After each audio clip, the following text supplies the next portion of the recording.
کہ نہیں ایسا نہیں ہوگا، کبھی ایسا نہیں ہوگا، کبھی ایمان کا قرآن کا سودا نہیں ہوگا۔ سواگت ہے دوستو آپ سبھی کا دیہات کی آواز میں آپ کے ساتھ محمد ارشاد۔ آئیے دوستو سنتے ہیں عمران پرتاپ گڑھی کی ایک شاندار نظم۔ اس سے پہلے بتا دوں، زندگی کو ہمیشہ مسکرا کر گزارو کیونکہ تم نہیں جانتے یہ کتنی باقی ہے۔ آئیے سنتے ہیں عمران پرتاپ گڑھی کی نظم۔ تو آپ سے گزارش ہے ویڈیو کو لائک کیجیے اور چینل کو ضرور سبسکرائب کیجیے۔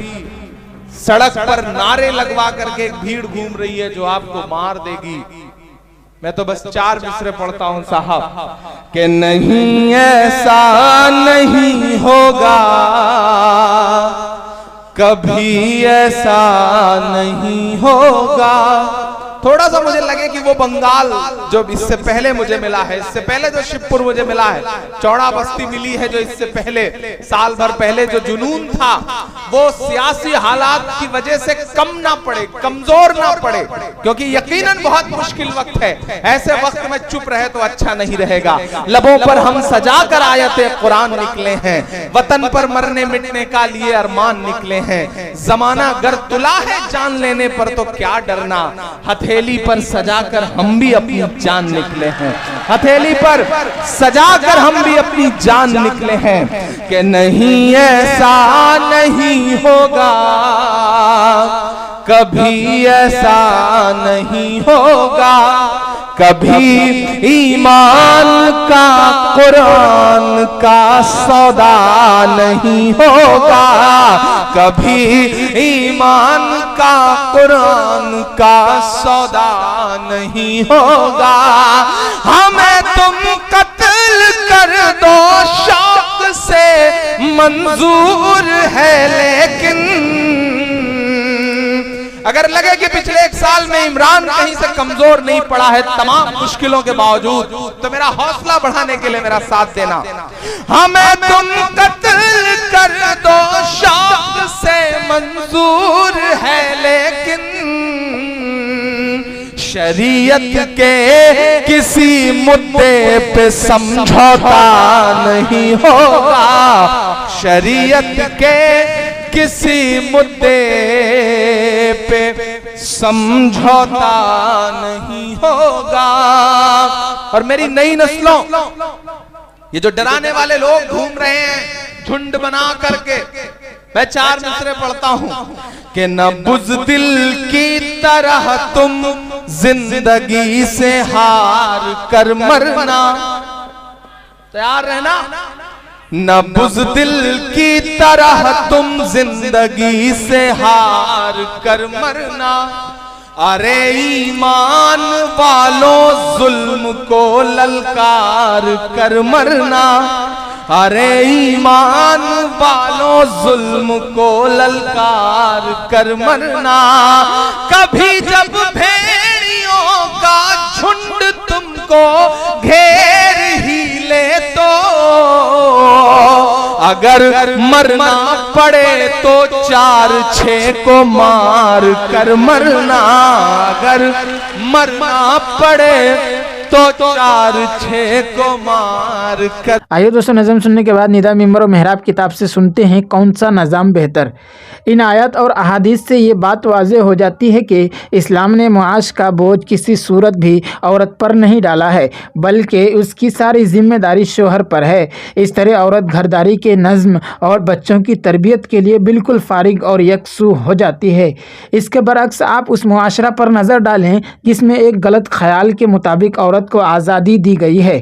وہاں بچوں کا جینا، حمل اور رضاعت کی مشقت برداشت کرنا بھی عورت کی ذمہ داری ہے، اور اپنے لیے معاشی ضروریات مہیا کرنے کی بھی وہ خود ذمہ دار ہے۔ وہ بیچاری پیٹ میں حمل اٹھائے دفتروں اور فیکٹریوں میں ماری ماری پھرتی ہے، اسے وہ سکون میسر ہی نہیں آتا جو حمل کی حالت میں عورت کو میسر آنا ضروری ہے۔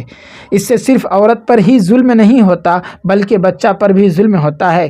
پیدائش کے بعد بچے کو ماں کی آغوش کی تلاش ہوتی ہے، وہ ماں کی ممتا کا پیاسا ہوتا ہے، وہ محبت اور پیار کا محتاج ہوتا ہے، وہ ماں کی محبت بھری آواز سننا چاہتا ہے، اس کی مادرانہ محبت کے ساتھ پرورش اور تربیت کی ضرورت ہوتی ہے۔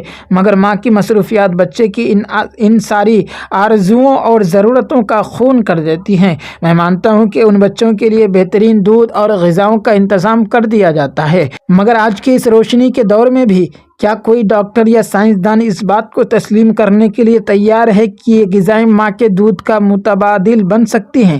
میں اعتراف کرتا ہوں کہ ان بچوں کے لیے بہترین نرسنگ ہوم تعمیر کیے ہیں، مگر سوچئے کہ وہاں انہیں ماں کا پیار میسر آ سکتا ہے کیا؟ میں اقرار کرتا ہوں کہ ان بچوں کی خدمت اور پرورش کے لیے بہترین مامائیں رکھی جاتی ہیں، مگر کیا ان کے سینے میں ممتا کا دل بھی منتقل کیا جا سکتا ہے کیا؟ ہائے یورپ والو، اللہ تمہیں ہدایت دے۔ تم نے ہم کو سجی سجائی فیشن اس لیڈیاں تو دے دی، تم نے عورت کو آزاد تو کر دیا، تم نے اسے دفتروں اور فیکٹریوں میں تو پہنچا دیا، تم نے اسے ملازمت کے طریقے تو بتلا دیے، تم نے اسے کلبوں میں جا کر تھرکنا اور ناچنا تو سکھا دیا، تم نے اسے دل لبھانا اور مردوں کو متوجہ کرنے کا ڈھنگ تو بتا دیا، مگر تم نے بچوں کو ان شفیق ماؤں سے محروم کر دیا جن کے دل بچوں کے لیے دھڑکا کرتے تھے، جو بچوں کے لیے راتوں کو جاگا کرتی تھی، جو بچوں کی تربیت کر کے ان کو اچھے انسان بنایا کرتی تھی۔ جی چاہتا ہے کہ یورپ کے سینٹر میں بیٹھ جاؤں اور چلا چلا کر اعلان کروں کہ یورپ والو، ہم سے یہ حسن و نزاکت کی تھرکتی ناچتی پتلیاں واپس لے لو اور ہمیں ہمارے بچوں کی روایتی مائیں واپس کر دو۔ ہم ان پتلوں کے بغیر گزارا کر سکتے ہیں، مگر ان عظیم ماؤں کے نہ ہونے سے ہماری نسلیں تباہ ہو رہی ہیں، ہمارا معاشرہ تنزل کی طرف جا رہا ہے، ہمارے بچے ان کی ضرب المثل ممتا کو ترس گئے ہیں۔ یہ دو نظام آپ کے سامنے ہیں، ایک اسلام کا نظام جس نے بیوی کو گھر کی ملکہ بنایا ہے، اور دوسرا دور حاضر کا نظام جس نے کمزور سی عورت کے ناتواں کندھوں پر ناقابل برداشت بوجھ ڈال دیے ہیں، گھر کے نظم کو تباہ کر دیا ہے اور بچوں کو ماں کی ممتا اور سائے سے محروم کر دیا ہے۔ آپ خود اندازہ کریں کہ ان دونوں نظاموں میں سے کون سا نظام بہتر ہے، اسلام کا عفت و عصمت کا نظام یا یورپ کا حریت مطلقہ اور بے حیائی کا نظام، اسلام کا عورت کو ملکہ بنانے کا نظام یا یورپ کا اسے لونڈی بنانے کا نظام، اسلام کا بچوں کو ممتا کا سایہ دینے کا نظام یا یورپ کا نرسنگ ہومز کا نظام۔ دوستو، ویڈیو کے آخر میں آپ سے گزارش ہے، اگر ویڈیو پسند آئی ہو تو ویڈیو کو لائک کیجیے اور چینل میں پہلی بار وزٹ کیے ہیں تو سبسکرائب کر کے بیل آئیکن کو پریس کر دیں۔ ملتے ہیں کسی اور ویڈیو میں ایسے ہی نئے نظم کے ساتھ، تو جب تک کے لیے رکھیے اپنا خیال، دیجیے مجھے اجازت۔ آپ دیکھ رہے تھے دیہات کی آواز اور میں آپ کے ساتھ محمد ارشاد۔ السلام علیکم ورحمۃ اللہ وبرکاتہ۔